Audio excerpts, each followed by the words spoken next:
Hi friends, welcome to Samriya channel.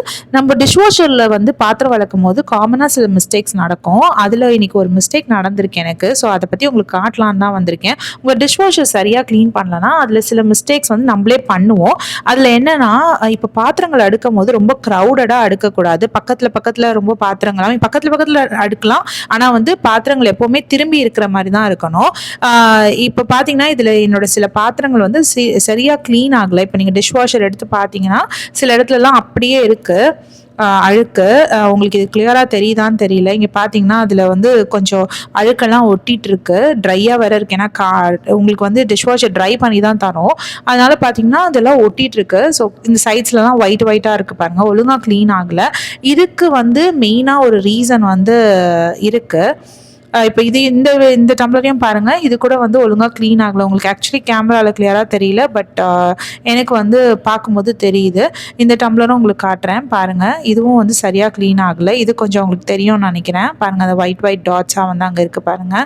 So இந்த சைட்லேயே இந்த ரோலையே ஃபுல்லாகவே ஒழுங்காக க்ளீன் ஆகலை. அதுக்கு முக்கியமான ரீசன் என்னன்னு பார்த்தீங்கன்னா, என்னோட ஜோடியாக் பிளேடு தான். இப்போது பிரீத்தி ஜோடியா கூட பிளேடை வந்து நான் வாஷ் பண்ண போட்டிருந்தேன். இது பிளாஸ்டிக் பிளேட் தான், ஹை கிரேட் பிளாஸ்டிக்ன்றதுனால நம்ம போட்டிருக்கோம். இப்போ இந்த பிளேடை பார்த்தீங்கன்னா அதில் தண்ணி ரொம்பிட்டு அது திரும்பி இருக்குது. இது வந்து ஆக்சுவலி நான் வைக்கும் போது இந்த மாதிரி பொசிஷனில் இல்லை. வைக்கும் போது அது வந்து ஸ்ட்ரெயிட் பொசிஷனில் தான் இருந்துச்சு. ஆனால் வந்து இப்போ பார்த்தீங்கன்னா அது தானாக திரும்பிட்டுருக்கு. ஸோ இது இப்படி திரும்பினதுனால என்ன நடந்திருக்குன்னா, கீழே இருக்கிற ரொட்டேட்டிங் ஃபேனால் ஒழுங்காக ரொட்டேட் ஆக முடியல. அது ஒழுங்காக ரொட்டேட் ஆக முடியாததுனால எல்லா இடத்துலையும் தண்ணி வந்து ஈக்குவலாக ஸ்ப்ரெட் ஆகலை. இப்போ தண்ணி ஈக்குவலாக ஸ்ப்ரெட் ஆனால் தான் எல்லா பக்கத்துலேயும் வந்து பாத்திரங்கள் ஒழுங்காக க்ளீன் பண்ணப்படும். ஸோ எப்போவுமே மெயினாக நம்ம டிஷ்வாஷரில் பாத்திரங்கள் அடுக்கின உடனே இந்த ஃபேன் நம்ம சுற்றி விட்டு பார்க்கணும். அது கிளியராக சுற்றினா தான் வந்துட்டு நம்ம வந்து டிஷ்வாஷரே மூடணும். இல்லைனா இப்படி தான் வந்து பாத்திரங்கள் ஒழுங்காக க்ளீன் ஆகாமல் வரும். இப்போ பார்த்தீங்கன்னா என்னோடய பாத்திரங்கள்லாம் ஒழுங்காகவே க்ளீன் ஆகலை. அங்கங்கே கொஞ்சம் பேச்சஸ் இருக்கிற மாதிரி இருக்குது. ஆக்சுவலி நான் இதை வைக்கும் போது இந்த மாதிரி பொசிஷனில் தான் வச்சேன். ஆனால் என்ன ஆகிட்டுருக்கு, தண்ணியோட ஃபோர்ஸ்னால அது அதில் பட்டு அது வந்து தானாகவே வந்து ஃப்ளிப் ஆகிட்டுருக்கு. ஸோ இந்த மாதிரி ஃப்ளிப் ஆனதுனால கீழே இருக்கிற ஃபேன் வந்து ரொட்டேட்டாக வந்து ஒழுங்காக பண்ண முடியல. அது இடிச்சிட்டு அதே இடத்துல நின்று அங்கேயே தண்ணி ஸ்ப்ரே பண்ணியிருக்கு. அதனால என்னோடய சைட்ஸில் வச்ச அந்த பாத்திரங்களெல்லாம் க்ளீன் ஆகலை. மேலேருந்து வர அந்த ரொட்டேட்டிங் வீல் மட்டும்தான் நம்மளுக்கு வந்து தண்ணி எல்லா இடத்துலையும் இது பண்ணிக்குது, ஸ்ப்ளாஷ் பண்ணியிருக்குது. அதனால மேலே மட்டும் கொஞ்சம் க்ளீன் ஆகிருக்கு. அடிப்பக்கம் வந்து ஒழுங்காக க்ளீன் ஆகலை. அண்ட் பாத்திரங்கள் பார்த்திங்கன்னா இந்த மாதிரி ஃப்ளிப் ஆகுற மாதிரி நம்ம வைக்கக்கூடாது. சம்டைம்ஸ் மேலே நம்ம வைக்கும் போது பாத்திரங்கள் ஃப்ளிப் ஆகி அந்த தண்ணி ரொட்டேட் ஆகி வரும்போது அந்த தண்ணி வந்து இதில் ஃபில் ஆகிக்கும். ஸோ இந்த மாதிரி ஃபில் ஆச்சுன்னா எல்லா பாத்திரங்களுக்கும் பட வேண்டிய தண்ணி வந்து இந்த ஒரு பாத்திரமே பிடிச்சிக்கும். அதனால என்ன ஆகும், கீழே இருக்கிற பாத்திரங்களுக்குலாம் தண்ணி போகாமல் அது ஒழுங்காக க்ளீன் ஆகாமல் இருக்கும். ஸோ அது ஒன்று வந்து அழுக்கு தண்ணியும் பிடிச்சிக்குது. அது இல்லாமல் வந்து ஒழுங்காக ரொட்டேட் ஆகிற தண்ணி எல்லா இடத்துலையும் படாமல் நம்மளுக்கு பாத்திரங்களும் ஒழுங்காக க்ளீன் ஆகுது. ஸோ இதையும் நம்ம பார்த்துக்கணும். இந்த மாதிரி பாத்திரங்கள் சைட் ஒன்று மேலே ஒன்று வைக்கும் போது ஃப்ளிப் ஆக நிறையா வாய்ப்பு இருக்குது. அதனால நம்ம இந்த மாதிரி பேஸ் கீழே படுற மாதிரி வச்சோன்னா அந்த பாத்திரங்கள் வந்து ஒழுங்காக க்ளீன் பண்ணி தரோம். ஸோ பாத்திரம் அடுக்கும் போது கம்ப்ளீட்டாக அது வந்து டேர்ன் ஆகிருக்கான்னு பாருங்கள். அது ஃப்ளிப் ஆக வாய்ப்பு இருக்கான்னு பாருங்கள். இதெல்லாம் பார்த்து அடுக்குனிங்கன்னா உங்கள் பாத்திரம் கண்டிப்பாக க்ளீன் ஆகும். இது இல்லாமல் உங்களுக்கு இன்னும் வந்து பிரச்சனை இருக்குது, நான் அடுக்கிறதுலாம் ஒழுங்காக அடுக்கிறேன், ஸ்டில் வந்து எனக்கு ப்ராப்ளம் இருக்குது டிஷ்வாஷர் க்ளீனிங்கில் அப்படின்னு பார்த்தீங்கன்னா, நம்ம நெக்ஸ்ட்டு செக் பண்ண வேண்டியது அந்த ஃபேனு.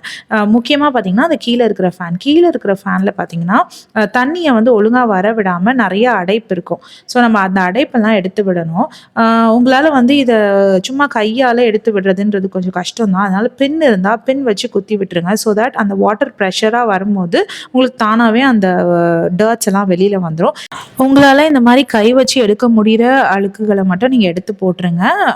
மிச்சம் வராததை என்ன பண்ணிடுங்க, பின் வச்சு குத்தி விட்டுருங்க. ஸோ தட் வாட்டர் ஃபோர்ஸாக வரும்போது கண்டிப்பாக வந்து அதெல்லாம் வெளியில் வந்துடும். இன்னொரு முக்கியமான விஷயம், இந்த மாதிரி அழுக்குகள்லாம் உள்ளே போகாமல் இருக்க இந்த இடம் கரெக்டாக பிளேஸ் ஆகிருக்கான்னு பார்க்கணும். இந்த இடம் வந்து கரெக்டாக பிளேஸ் ஆகலைன்னா நம்மளுக்கு வந்து எல்லா அழுக்கும் உள்ளே போயிடும். ஸோ இந்த இடம் வந்து நல்லா அமுங்கியிருக்கான்னு பார்க்கணும். இப்போ இதில் பார்த்தீங்கன்னா இந்த 2 ஏரோவும் மீட் பண்ணுற மாதிரி இருந்தால் தான் நம்மளுக்கு வந்து ஒழுங்காக லாக் ஆகிருக்குன்னு அர்த்தம். ஸோ அந்த லாக் வந்து டிக்குன்னு ஒரு சவுண்ட் வரும். அது வரைக்கும் நம்ம வந்து லாக் பண்ணணும். இல்லைனா இதை பாருங்கள், இந்த மாதிரி கேப் வரும். அது வழியாக அழுக்கு உள்ளே போயிடும். இப்போ நம்ம இந்த ஃபில்டரை எடுத்து கழுவணும். உங்கள் டிஷ்வாஷர் ஒழுங்காக வாஷ் பண்ணல அப்படின்னு நினச்சாலே முதல்ல இந்த ஃபில்டரை செக் பண்ணுங்கள். இந்த ஃபில்டரில் வந்து அடைப்பு இருந்தால் நம்மளோட டிஷ்வாஷர் வந்து க்ளீன் பண்ணாது. இப்போ தான் நான் 2 வீக்ஸ் முன்னாடி கழுவினேன். பட் ஸ்டில் இன்னும் கொஞ்சம் அழுக்காக தான் இருக்குது. இங்கே பார்த்தீங்கனாலே தெரியும். அதனால இதை நம்ம வந்து ஃபஸ்ட் இப்போ க்ளீன் பண்ணிக்க போகிறோம். இங்கே பாருங்கள், அது சுற்றி இருக்கிற இடமும் கொஞ்சம் அழுக்காக தான் இருக்குது. ஸோ இதெல்லாம் வந்து மெயின் ரீசன் நம்மளோட டிஷ்வாஷர் வந்து ஒழுங்காக க்ளீன் ஆகாததுக்கு. அதனால் நம்ம எப்போவுமே இதெல்லாம் செக் பண்ணணும். நம்ம டிஷ்வாஷர் ஒழுங்காக க்ளீன் பண்ணலனாலே இதை வந்து நம்ம கண்டிப்பாக மேண்டேட்ரியாக செக் பண்ணணும். இப்போ நான் இந்த ஃபில்டர் எடுத்து வாஷ் பண்ணிக்கிறேன். ஃபில்டரை வந்து நம்மளால் இப்படி தனித்தனியாக கழட்ட முடியும்.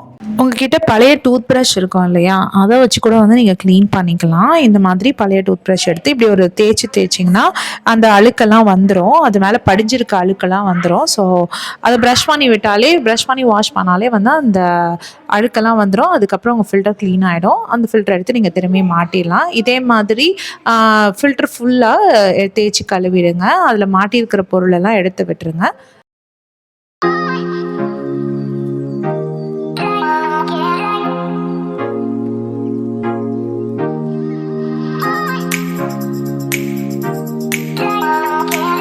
அவ்வளோதான். இந்த மாதிரி க்ளீனான ஃபில்டரை திரும்பி எடுத்து ப்ளேஸ் பண்ணிடுங்க. கரெக்டான இடத்துல ப்ளேஸ் பண்ணுறீங்களான்னு பாருங்கள். அது ரொம்ப ரொம்ப முக்கியம். இது வந்து இந்த மாதிரி தூக்கிட்டு இருக்கக்கூடாது, கேப் இருக்கக்கூடாது.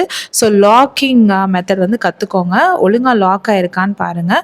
அந்த 2 ஏரோ மார்க்ஸும் வந்து கொஞ்சம் மீட் பண்ணணும். அப்படின்னா தான் உங்களுக்கு டப் அப்படின்னு ஒரு சவுண்ட் வரும். அப்படின்னா தான் ஒழுங்காக லாக் ஆகிருக்குன்னு அர்த்தம். இப்போ நான் ப்ளேஸ் பண்ணிவிட்டேன்.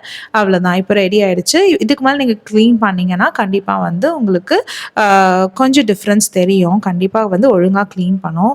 ஸோ நம்ம டிஷ்வாஷர் ஒழுங்காக க்ளீன் பண்ணலனாலே இது 3 தான் வந்து ரீசனாக இருக்கும். ஸோ டிஷ்வாஷரில் ப்ளேஸ் விட்டு அடுக்குங்க. எல்லா பாத்திரமும் கவுந்திருக்கான்னு பாருங்கள்.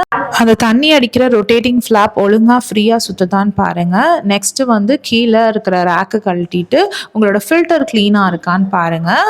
அப்புறம் அந்த ரொட்டேட்டிங் ஃப்ளாப்பையும் வந்துட்டு வாட்டர் வந்து ஒழுங்காக வெளியில் வரத்துக்கு எல்லா இடமும் அடைப்பு இல்லாமல் இருக்கான்னு பாருங்கள். ஸோ இந்த எல்லா விஷயத்தையும் நீங்கள் செக் பண்ணிங்கனாலே உங்கள் டிஷ்வாஷரில் இருக்கிற பாதி ப்ராப்ளம் சால்வ் ஆகிடும். இதெல்லாம் தவிர ஒரு ஹிடன் ட்ரூத் என்னன்னா, டிஷ்வாஷரால் இந்த மாதிரி ரொம்ப ஒட்டி இருக்கிற கரைகளை நீக்க முடியாது. முக்கியமாக அந்த முட்டை பொரிச்ச கரண்டி இதுலேருந்து எடுக்காது. அது இல்லாமல் நம்மளோட ஏதாவது ஒரு பாத்திரத்தை அடி பிடிக்க வச்சிட்டோன்னா அதையும் வந்து க்ளீன் பண்ணி தராது. ஸோ இந்த விஷயம்லாம் உண்மையாகவே டிஷ்வாஷரால் செய்ய முடியாது. இந்த வீடியோ உங்களுக்கு பிடிச்சதுன்னா please like, share and subscribe. வேறு ஒரு நல்ல வீடியோவில் உங்களை நான் திரும்பவும் மீட் பண்ணுறேன்னா. Till then it's bye from Jemima.